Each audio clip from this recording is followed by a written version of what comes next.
Este test ha sido realizado por los alumnos del cuarto curso del grado en óptica y optometría para la asignatura de métodos psicofísicos para la detección y seguimiento de patologías visuales. Los objetivos eran crear un test de sensibilidad al contraste acromática para estudiar el camino parvocelular. Se quiso obtener una curva de sensibilidad al contraste más precisa a la obtenida con el test actual, el test BISTEC. También quisimos reducir la aleatoriedad de las respuestas del paciente aumentando el número de respuestas posibles, de 3 a 4. En cuanto al diseño del test, el estímulo era una C de Landolt con 4 orientaciones diferentes y el paciente debe reconocer en qué dirección está orientada la C. La primera elección fue determinar que la frecuencia temporal era 0 para así anular la intervención del canal magnocelular. Como la CSF engloba las funciones de sintonizado de 6 mecanismos distintos separados en octavas, generamos estímulos con frecuencias de corte de 0,5, 1, 2, 4, 8 y 16 ciclos por grado. Utilizamos un filtrado pasabanda teniendo en cuenta las anchuras de banda de cada frecuencia, ya que no deben solaparse con la del resto de mecanismos.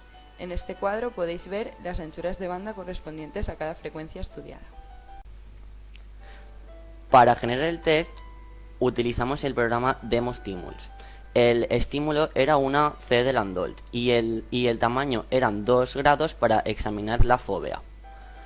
Luego, para que sostuviera 2 grados a 1 metro, que es donde se realizaba el test, hicimos una tangente y nos dio de que el estímulo tenía que medir 3,49 centímetros. Por otro lado, para saber cuántos píxeles nos hacían falta, realizamos esta regla de 3 que podéis ver aquí y nos dio que necesitábamos 142 píxeles para generar el estímulo. Por otro lado, la luminancia de fondo debía ser superior a 10 candelas por metro cuadrado para estar en el nivel fotópico y evitar que interviniera el canal magnocelular. Luego el fondo tenía que ser mucho más oscuro que el estímulo para que la respuesta fuera on. La luminancia máxima era la máxima generable y la luminancia mínima era el valor mínimo en el cual un paciente normal no pudiera ver el estímulo. Y ahora vamos a pasar a ver cuáles son los contrastes máximos y mínimos que obtuvimos para cada frecuencia. Aquí se pueden ver los contrastes máximos y mínimos con la luminancia del fondo y la luminancia de la señal para cada frecuencia.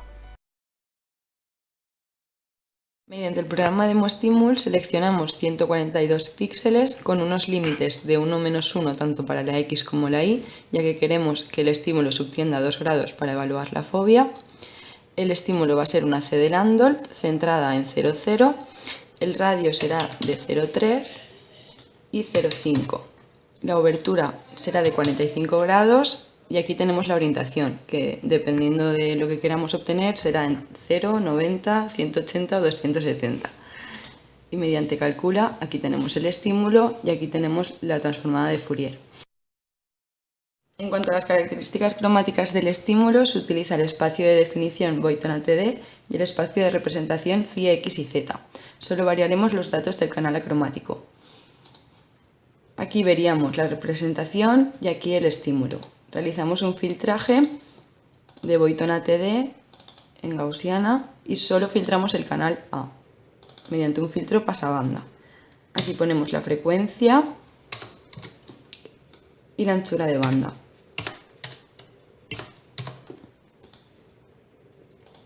El resto de canales no se filtran.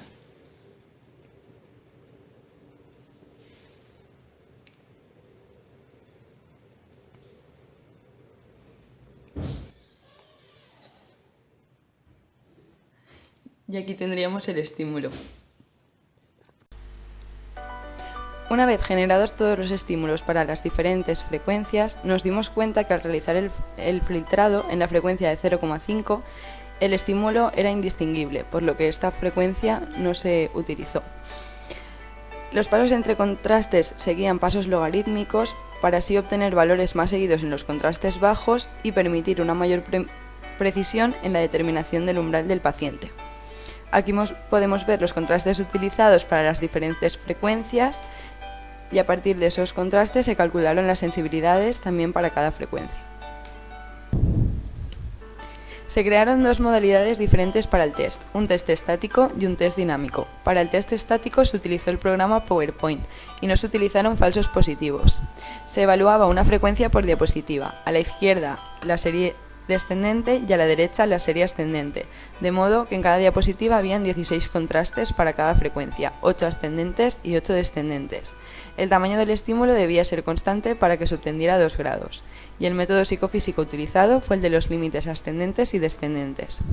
El examinador anotaba los resultados y en la gráfica que podéis ver aquí se representaba la CSF de cada paciente.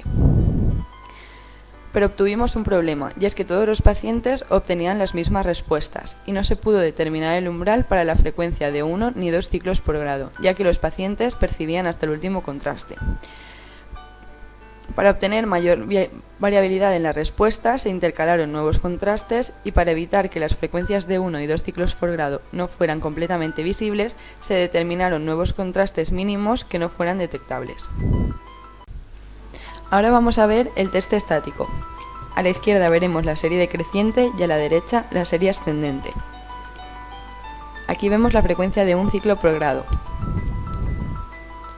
frecuencia de 2 ciclos por grado,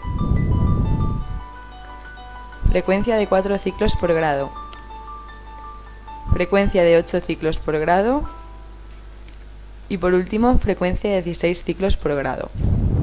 Ahora vamos a ver un ejemplo de cómo se debe realizar el test. El paciente debe colocarse a 1 metro. Las medidas se realizan en monocular y con la habitación a oscuras. Estamos unos segundos hasta que el paciente se adapte y debe empezar a decirnos dónde encuentra la obertura, empezando por la parte izquierda, siguiendo la serie. Anotamos el valor donde deje de ver, luego continuamos con la segunda serie que se encuentra en la parte derecha y anotamos cuándo empieza a ver. Hacia arriba, hacia la izquierda, hacia arriba, hacia la izquierda, hacia arriba, hacia la izquierda. No lo veo. Pues aquí pararíamos y apuntaríamos su valor. Y ahora empezamos por aquí. No lo veo, no lo veo. Hacia la derecha. Y aquí cuando nos diga el valor que ha visto, pararemos también y apuntaremos su valor. Hacia la izquierda, hacia la derecha, hacia arriba, hacia arriba, hacia la izquierda. No lo veo. Aquí pararía en este caso. No lo veo, no lo veo. Hacia la izquierda. Y aquí sería donde apuntaríamos el valor. Para el test dinámico se empezó por las frecuencias bajas y la abertura cambiaba aleatoriamente de orientación. También habían 16 contrastes para cada frecuencia, 8 ascendentes y 8 descendentes, igual que en el test estático, y el método psicofísico era el de límites ascendentes y descendentes. También se utilizó un falso positivo para cada frecuencia, de modo que eran imágenes vacías ya que solo existía la luminancia de fondo y eran intercaladas aleatoriamente. El estímulo estaba fijo hasta que el paciente respondiera, pero aparecía gradualmente para evitar la intervención del canal magnocelular.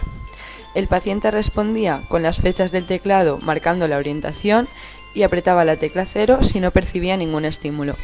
Ahora vamos a ver un ejemplo de cómo debe realizarse el test dinámico. Para realizar el test dinámico ponemos el comando CSF letras en el programa MATLAB y el paciente nos debe indicar mediante las teclas hacia abajo, hacia arriba, derecha o izquierda, hacia dónde está orientado el estímulo y apretará 0 cuando no perciba ningún estímulo. El paciente se coloca a 1 metro y la tarea se realiza monocular y con la luz apagada.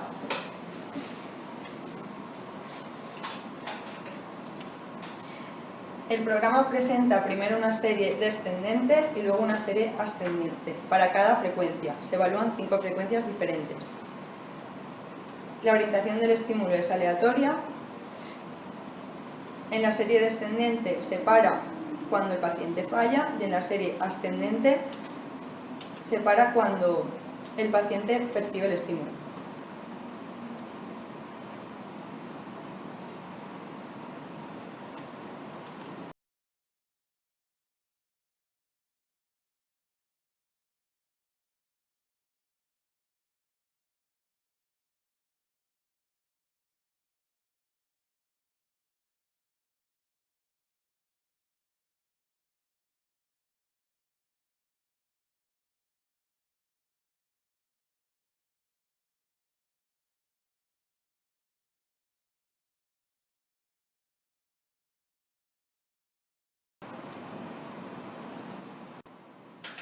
Guardamos los datos del paciente para su posterior interpretación y ahora el programa nos muestra la curva CSF de nuestro paciente.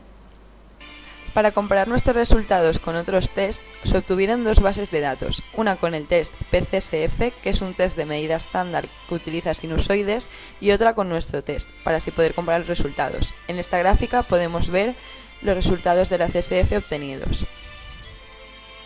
Para probar si nuestro test funcionaba de forma monocular, se obtuvo la CSF tanto en el test dinámico como en el estático y se compararon los resultados con la base de datos.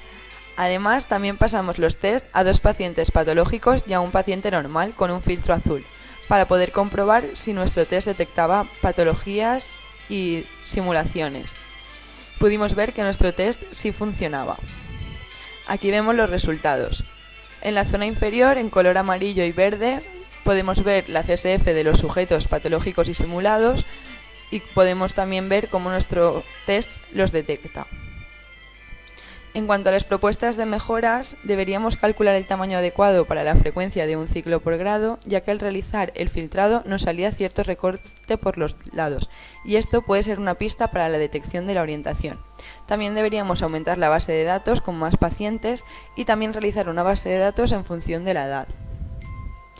Para terminar, en cuanto a los aspectos a favor y en contra del test, podemos decir que es un test con buena sensibilidad, ya que detecta a los patológicos y a los simulados, es un test rápido, de comprensión fácil y sencillo, además tiene dos versiones, una estática y una dinámica, y reduce la aleatoriedad de la respuesta del paciente.